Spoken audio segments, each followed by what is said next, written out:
ओम नमो भगवते वासुदेवाय। आप सबका प्रभु शरण 78 में बहुत बहुत स्वागत है। 22वें अध्याय में हमने वेद दूती द्वारा बनाया गया योग सागर स्तोत्र पढ़ा था, जो कि परम पवित्र है। जो कोई भक्ति पूर्वक उस स्तोत्र को पढ़ता है वह विष्णु लोक को जाता है। अब हम माघ मास कथा अध्याय 23 का अध्ययन करेंगे। लोमश ऋषि कहने लगे कि जिस पिशाच को देवदूती ने मुक्त किया वह पहले द्रविड़ नगर में चित्र नाम वाला राजा था। वह बड़ा शूरवीर, सत्यपरायण और पुरोहितों को आगे करके यज्ञ आदि करता था। दक्षिण दिशा में उसका राज्य था और उसके कोष धन से भरे हुए थे। उसके पास बहुत से हाथी, घोड़े और रथ थे और वह अत्यंत शोभा को प्राप्त होता था। बहुत सी स्त्रियों के साथ क्रीड़ा करता था और अनेक यज्ञ उसने किए थे। वह नित्य अतिथियों की पूजा करता था और शास्त्र विद्या में निपुण था। ब्रह्मा, विष्णु, महेश तथा सूर्य की पूजा सदैव किया करता था। वह जंगल में भी स्त्रियों से घिरा हुआ क्रीड़ा किया करता था। एक बार वह पाखंडियों के मंदिर में गया और वेदहीन भस्म लगाए महात्मा बने हुए पाखंडियों से उस राजा की बातचीत हुई। पाखंडियों ने कहा कि हे राजन, शैव धर्म की महिमा सुनो। इस धर्म के प्रभाव से मनुष्य पाप को काट कर मुक्त हो जाता है। सब वर्णों में शैव मत ही मुक्ति देने वाला है। शिव की आज्ञा के बिना दान, यज्ञ और तपों से कुछ नहीं बनता। शिव का सेवक होकर भस्म धारण करने, जटा रखने से ही मनुष्य मुक्त हो सकता है। जटा धारण करने तथा भस्म लेपन से ही मनुष्य शिव के समान हो जाता है। इसके बराबर कोई पुण्य नहीं है। जटा भस्म धारण किए हुए सभी योगी शिव के सदृश होते हैं। अंध, जड़, नपुंसक तथा मूर्ख सब जटा से ही पहचाने जाते हैं। शूद्र वर्ण के शैव भी पूजनीय है। विश्वामित्र क्षत्रिय होकर तप से ब्राह्मण हो गए। वाल्मीकि चोर होकर उत्तम ब्राह्मण हो गए। अतएव शिव पूजन में किसी बात का विचार नहीं है। तप से ही ब्रह्मत्व प्राप्त होता है, जन्म से नहीं। इसी कारण शैव का दर्शन उत्तम है तथा शिव के सिवाय दूसरे देवता का पूजन ना करें। शिव तपस्वी को विष्णु का त्याग करना चाहिए। विष्णु की मूर्ति का पूजन नहीं करना चाहिए।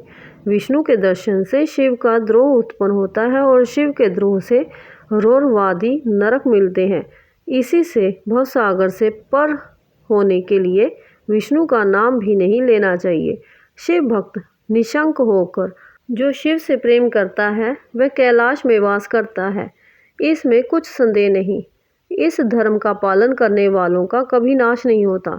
इस पाखंडी के ऐसे वचन सुनकर राजा ने मोह में आकर उनका धर्म ग्रहण कर लिया और वैदिक धर्म को त्याग दिया।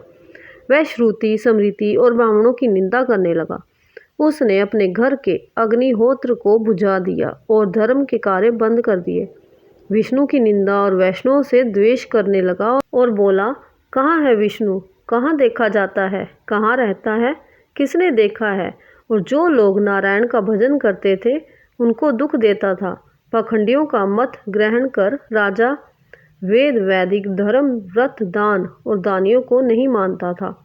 न्याय से दंड देता वह कामी राजा सदा स्त्रियों के समूह से घिरा रहता और क्रोध से भरा रहता। गुरु तथा पुरोहितों के वचनों को नहीं मानता था। पाखंडियों पर विश्वास करता हुआ उनको गांव, हाथी, घोड़े और सुवर्ण आदि देता था। उनके सब कार्य करता, भस्म धारण करता और मस्तक पर जटा रखता था। और जो कोई विष्णु का नाम लेता उसको मृत्यु का दंड दिया जाएगा। ये ढिंढोरा उसने पिटवा दिया था। उसके भय से ब्राह्मणों तथा वैष्णवों ने उस देश को छोड़ दिया और दूसरे देशों में चले गए। सारे देशवासी केवल नदी के जल से जीते थे। जीविका से दुखी होकर वृक्ष आदि नहीं लगाते थे, ना ही खेती बाड़ी करते थे। प्रजा अन्न के अभाव से गला सड़ा अन्न भी खा लेती थी।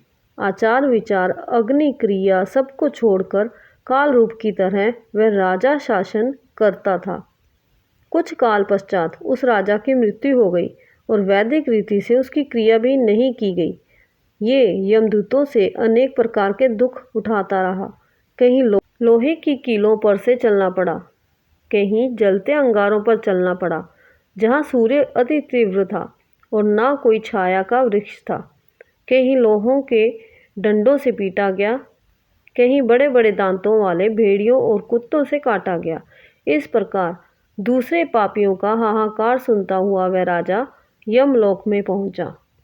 इस तरह उन पाखंडियों की बातों में आने के कारण राजा को अत्यंत दुख सहना पड़ा। इस तरह माघ मास कथा अध्याय 23 का समापन हुआ। भगवान विष्णु माँ लक्ष्मी की कृपा से हम सदा ही अच्छे काम करते चले और उनकी कृपा के पात्र बने। बोलो भगवान विष्णु की जय, माँ लक्ष्मी की जय। जय जय श्री राधे श्याम, जय जय श्री राधे श्याम।